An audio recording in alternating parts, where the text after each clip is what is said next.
நாடிய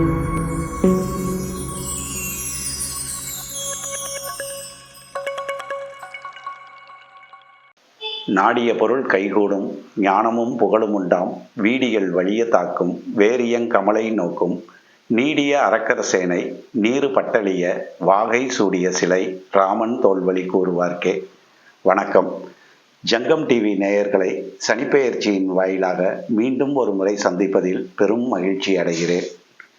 இந்த முறை வாக்கிய பஞ்சாங்கம் திருக்கணித பஞ்சாங்கம் என்ற அடிப்படையில் சனி பெயர்ச்சி அடைவதில் உள்ள வித்தியாசம் 3 மாதம் 6 மாதம் என்ற வித்தியாசம் எல்லாம் விலகி இப்போது 10 மாதம் என்ற அளவிற்கு வந்துவிட்டது. வரும் காலங்களில் இதற்கு சரியான தீர்வு கிடைத்துவிடும். ஜாதக ரீதியாக கிரகங்களினால் நமக்கு கிட்டும் நல்ல கெட்ட பலன்கள் திருக்கணித அடிப்படையிலேயே சரியாக வருகிறது என்பது நிரூபிக்கப்பட்டுள்ளது. எனவே ஜங்கம் டிவி நேயர்களுக்கு திருக்கணித அடிப்படையிலேயே பலன்கள் தொகுக்கப்பட்டுள்ளது. வரும் 28/3/2025 அன்று நிகழும் சனி பெயர்ச்சியினால் 12 ராசிக்காரர்களுக்கும் ஏற்பட இருக்கும் சாதக பாதக பலன்களை இனி பார்ப்போம். அடுத்தடுத்து நிகழவிருக்கும் குரு மற்றும் ராகு கேது மாறுதல்களையும் கணக்கில் எடுத்துக்கொள்ளப்பட்டே இந்த சனி பெயர்ச்சியின் பலன்கள் உங்களுக்கு வழங்கப்படுகிறது. முதலில் மேசராசி.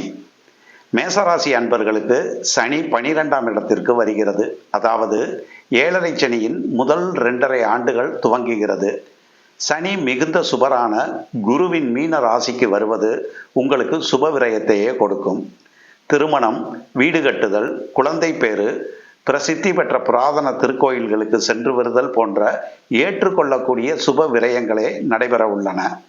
நீண்ட காலமாக உங்களை வருத்து கொண்டிருக்கும் உடல் உபாதைகள், நோய்கள் முற்றிலும் விலகுவதற்கான புதிய மருத்துவ உதவிகள் உங்களுக்கு கிட்டும்.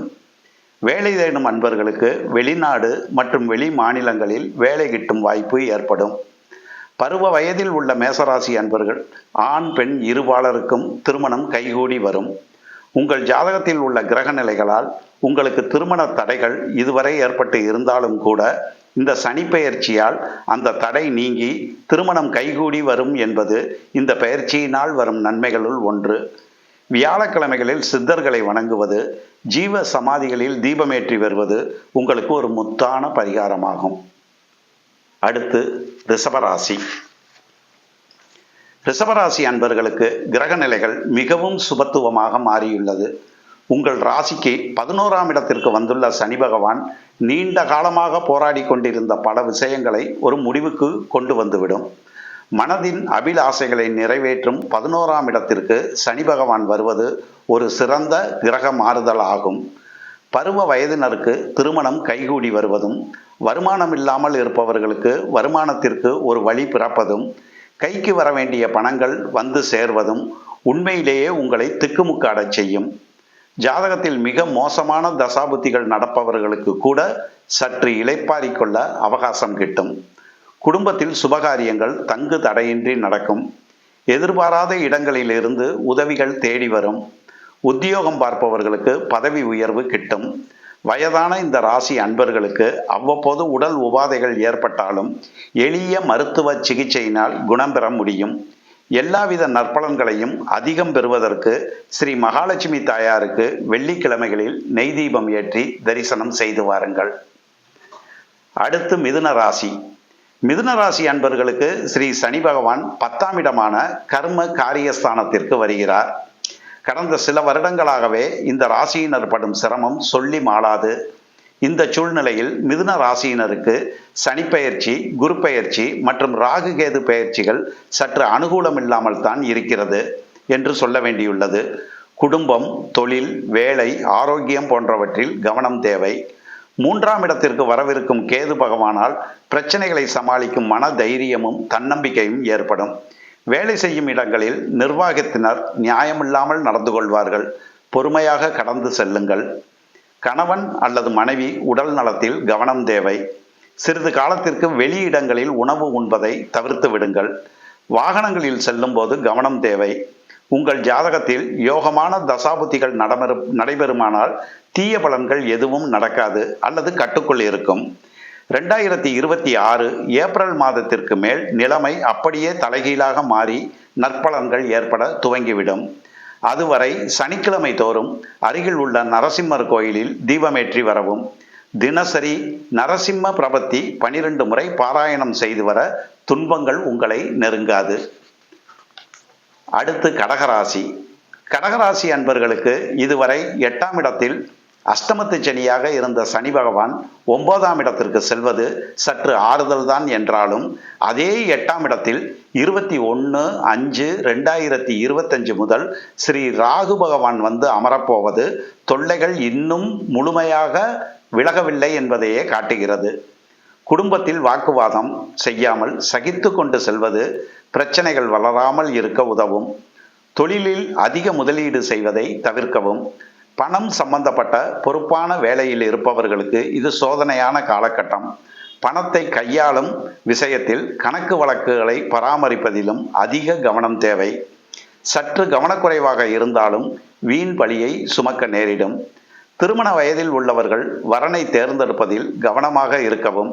ஏனென்றால் திருமணம் முடிந்த 2-1 மாதங்களிலேயே அவசரப்பட்டு விட்டோமோ என்ற நிலை உருவாகும். 8ஆம் இடத்திற்கு ராகு வருவதால் இரவு நேரங்களில் தொலைதூர பிரயாணங்களை தவிர்க்கவும்.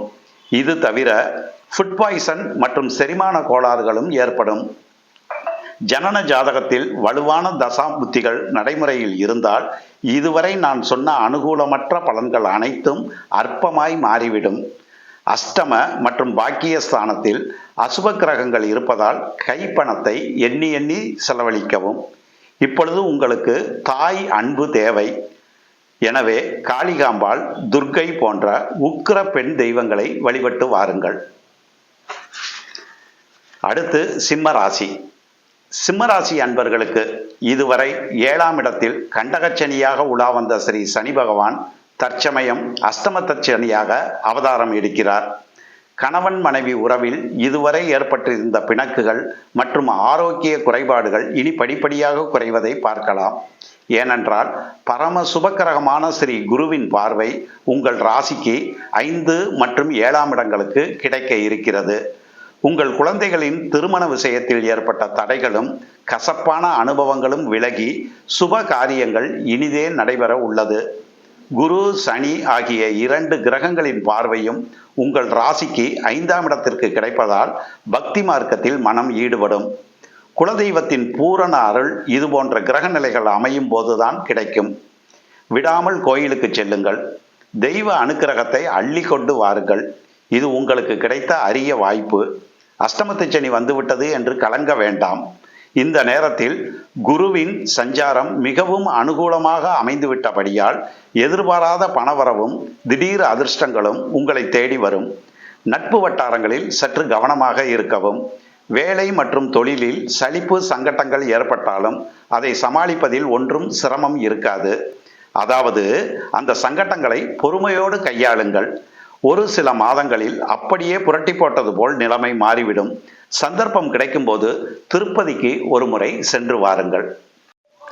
அடுத்து கன்னிராசி. கன்னிராசி அன்பர்களுக்கு 7ஆம் இடமான மீனத்திற்கு கண்டகச்சனியாக ஸ்ரீ சனி பகவான் வந்து அமர்கிறார். மீனம் குருவின் வீடு என்பதால் சனியால் ஏற்படும் துன்பங்கள் அளவோடுதான் இருக்கும். கணவன் மனைவி உறவில் விரிசல், நண்பர்களால் ஏமாற்றம் போன்ற சிறு சிறு தொல்லைகள் ஏற்படத்தான் செய்யும். என்றாலும் அது உங்களின் அடிப்படை நலன்களை பாதிக்காது. பொதுவாக ஊக்கமாக தைரியமாகவே செயல்படுவீர்கள். வேலை, தொழில் போன்றவற்றில் சிறு சிறு மாற்றங்களும் வளர்ச்சியும் ஏற்படும். திருமண விஷயங்களில் தடை தாமதம் ஏற்பட்டாலும் திருமணம் இனிதே கைகூடி வரும். உங்கள் ராசியை சனி பார்ப்பதால் சுலபத்தில் சோர்ந்து போய் விடுவீர்கள். ஆனாலும் நீங்களே அதிலிருந்து மீண்டு வந்து விடுவீர்கள். என்றாலும் சந்தர்ப்பம் கிடைக்கும் போது எல்லாம் ஓய்வெடுத்துக் கொள்ளுங்கள். மக்கள் அதிகம் கூடும் இடங்களுக்கு செல்வதை தவிர்த்து விடுங்கள். மக்கள் அதிகம் கூடும் இடங்களுக்கு நீங்கள் செல்வதால் அதிக நெரிசல், வெயில் மற்றும் களைப்பு, மயக்க நிலைக்கு சென்றுவிடும் வாய்ப்பு மிக தெளிவாக இந்த ராசியினருக்கு உள்ளது. உடலில் வறட்சி ஏற்படாமல் இருக்க அவ்வப்போது நீர், மோர் போன்ற பானங்களை அதிகமாக அருந்துங்கள்.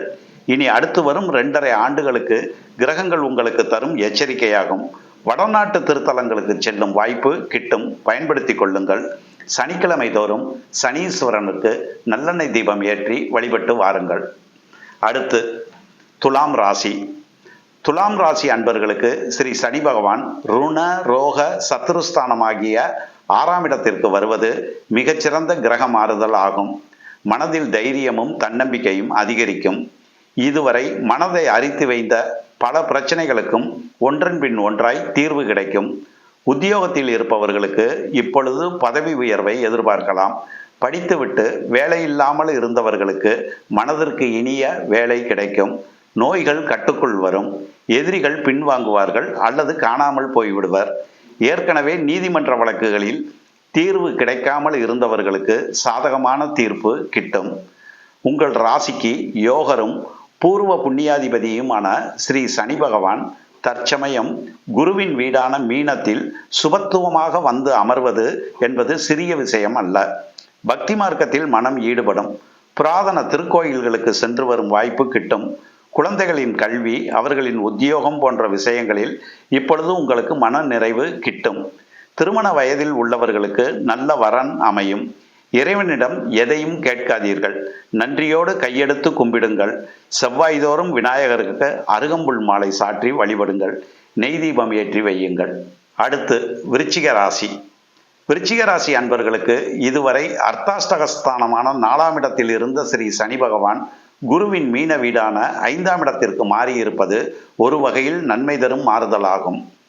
உடல் உபாதைகள் குறைய ஆரம்பிக்கும். பெண் குழந்தை பிறக்க வேண்டும் என்று ஆசைப்படும் தம்பதியர்களுக்கு அழகான பெண் குழந்தைகள் பிறக்கும். உத்தியோகத்தில் உள்ளவர்களுக்கு வேலையில் இருந்த கடுமை குறையும். திருமண வயதில் உள்ளவர்களுக்கு சற்று கூடுதல் முயற்சியினால் திருமணம் கைகூடி வரும். குடும்ப சூழ்நிலையில் சற்று அமைதி குறையும். என்றாலும் குருவின் பார்வையால் அது உடனுக்குடன் சரியாகிவிடும். தங்கள் குழந்தைகளின் மனப்போக்கில் மாறுதல்கள் உண்டாகும்.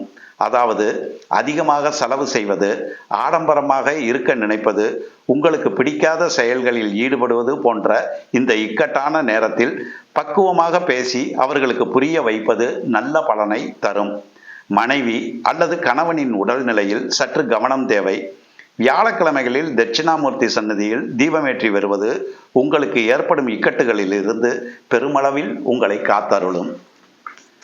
அடுத்து தனுசு ராசி. தனுசு ராசி அன்பர்களுக்கு ஸ்ரீ சனி பகவான் அர்த்தாஷ்டகஸ்தானமாகிய 4ஆம் இடத்தில் வந்து அமர்கிறார். என்றாலும் ஆரோக்கியத்தில் பெரிய பிரச்சனைகள் எதுவும் ஏற்பட்டு விடாது. ஏனெனில் குருவின் பார்வை உங்கள் ராசிக்கு கிடைக்கிறது. ஆயினும் உங்கள் தாயாரின் உடல் நலனில் சற்று கூடுதல் கவனம் தேவைப்படுகிறது. உழைப்பும் அலைச்சலும் அதிகரிக்கும். மனதிற்கு சங்கடம் ஏற்படக்கூடிய இட மாறுதல்கள் ஏற்படும். வீடு, வாகனம் போன்றவற்றிற்கு பராமரிப்பு செலவுகள் அதிகம் ஏற்படும். குழந்தைகளின் கல்வி செலவு அதிகரிக்கும். அவர்களின் திருமண விஷயத்தில் சிறு சிறு தடங்கள் ஏற்பட்டு பின்பு திருமணம் கைகூடி வரும். தொழில்துறையினர் கடும் முயற்சியினாலேயே லாபத்தை தக்க வைத்துக் கொள்ள முடியும். எதுவும் சுலபமாக இல்லை. என்றாலும் உங்கள் முயற்சியினாலும் போராட்டத்தினாலும் எல்லை மீறாமல் பார்த்து கொள்ள முடியும் என்ற அளவிற்குத்தான் கிரக நிலைகள் அமைந்துள்ளன. சனிக்கிழமைகளில் சக்கரத்தாழ்வாருக்கு தீபமேற்றி வழிபடுங்கள். உடனுக்குடன் பலனளிக்கும் அற்புதமான பரிகாரம் இது.